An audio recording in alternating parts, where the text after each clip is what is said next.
1. Which of the following is a key principle of adult learning in the NCIC certification? A. Relying solely on lectures.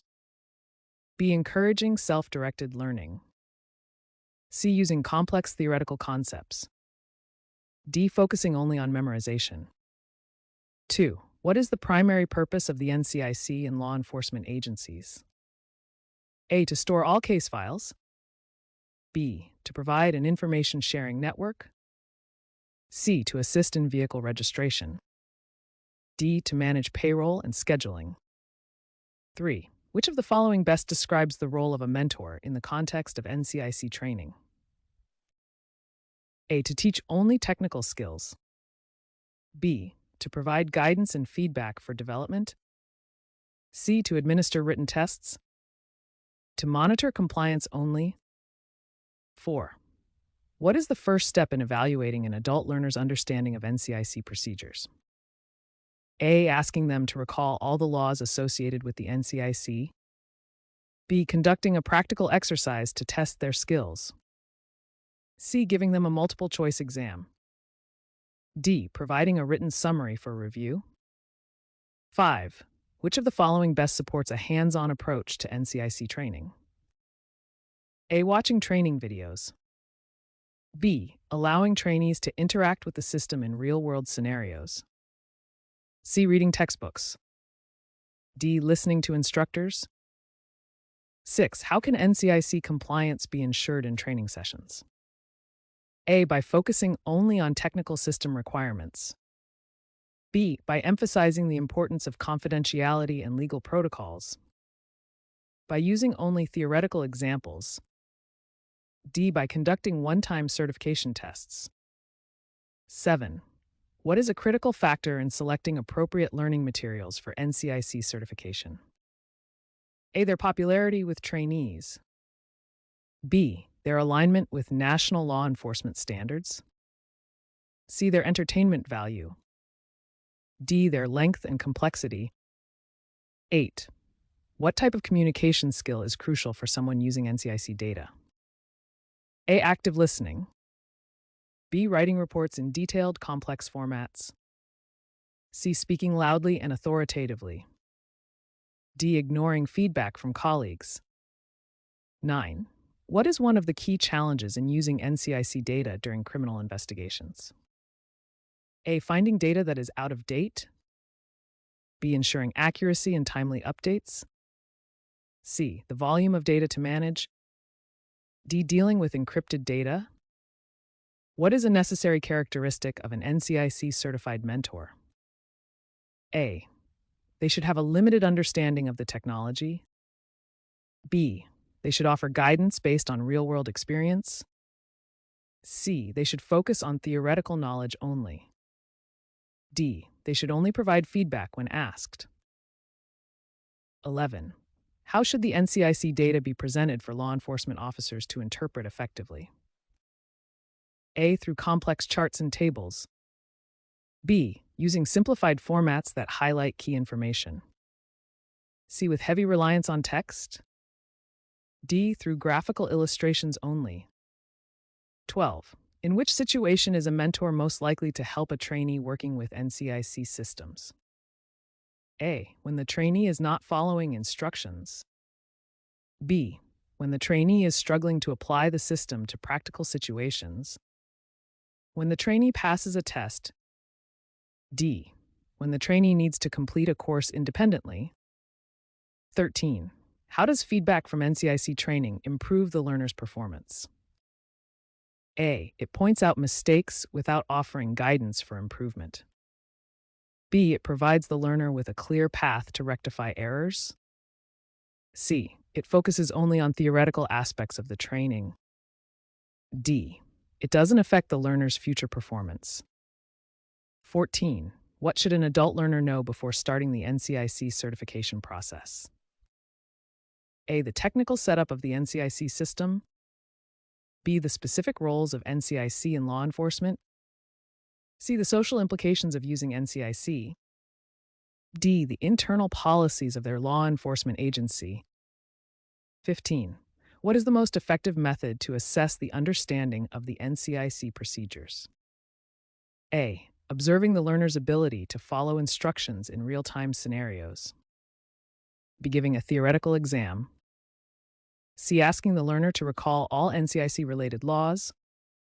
D. Assigning written reports. 16. What is the role of continuous assessment in NCIC training? A. To ensure the learner remains engaged in the course. B. To identify areas where the learner needs improvement. C. To determine when to issue the final certification. D. To evaluate the learner's time management skills. 17. What approach can help in making complex NCIC concepts more accessible to adult learners? A. Offering detailed theoretical discussions. B. Using real-life case studies and practical exercises. C. Providing long, text-heavy readings. D. Avoiding interactive content. 18. What should NCIC instructors emphasize to ensure trainees understand regulatory compliance? A. The importance of following all standard operating procedures. B. The ability to memorize all laws and regulations. C. The significance of reporting to supervisors regularly. D. The need to complete all tasks as quickly as possible. 19. How can trainers ensure that NCIC learners understand the importance of confidentiality? A. By discussing only the technical aspects of the system. By regularly emphasizing confidentiality during training. C. By focusing only on the legal consequences of violations. D. By offering them non-confidential examples. 20. What is an effective method of evaluating communication skills for someone using the NCIC system? A. Giving them a written report to complete. B. Asking them to respond verbally to hypothetical questions. C. Observing how they present information to others in practice scenarios. Testing them on technical knowledge only. 21. What would indicate that an NCIC learner has mastered a concept? A. They can memorize key points quickly. B. They can apply their knowledge in a real-world scenario.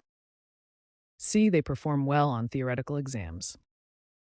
D. They show no interest in learning further.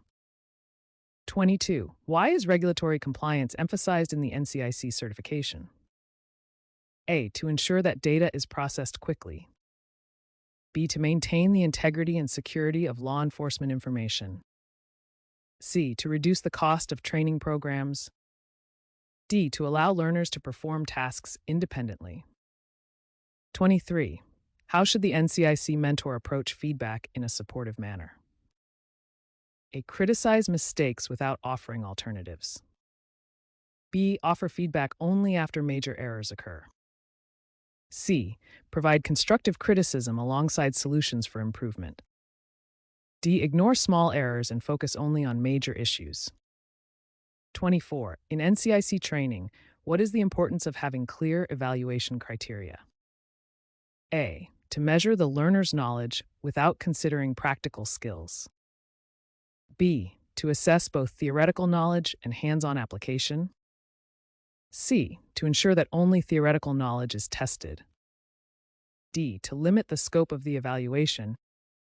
25. What is a recommended strategy for NCIC instructors when dealing with a diverse group of learners? A. Use the same approach for all learners. B. Tailor the training content to match the learner's different needs. C. Focus only on the technological aspects of the NCIC system. D. Avoid providing personal feedback. 26. Which of the following describes a key challenge when using NCIC for criminal investigations? A. The system's inability to store large amounts of data. B. The difficulty in navigating the system. C. The risk of outdated or inaccurate information. D. The complexity of using the system. 27. Which type of learning environment is most effective for adult learners studying the NCIC certification? A. Traditional classroom lectures. B. Blended learning with both theoretical and practical components. C. Only online self-paced learning. D. Entirely instructor-led, with no peer interaction. 28. What is the best way to assess an NCIC learner's ability to handle sensitive information? A. By giving them theoretical exams. B. By observing them in practical, real-life situations. C. By offering them non-confidential examples. D. By asking them to memorize regulations. 29. How can NCIC training help build trust within law enforcement agencies? A. By ensuring that officers understand the importance of accuracy and integrity in handling data. B. By reducing the amount of training required. C. By offering certification without practical application. D. By focusing solely on theoretical knowledge. 30. How should feedback be provided to ensure NCIC learners' success? A. Only at the end of the certification process. B. In small doses throughout the training program. C. In large blocks of information at once. D. Only when mistakes are made. 31. What is the best way for a mentor to encourage a learner to ask questions during NCIC training? A. Ignoring their questions and proceeding with a lesson. B. Encouraging open communication and creating a safe learning environment. C. Focusing only on technical questions. D. Answering questions only after the test. 32. What would be the most effective way to teach adult learners how to use NCIC reports in investigations? A. Let them work with the reports alone, with minimal guidance. B. Provide structured, hands-on practice with the system. C. Teach them theoretical concepts without practical application. D. Avoid providing feedback during the practice sessions.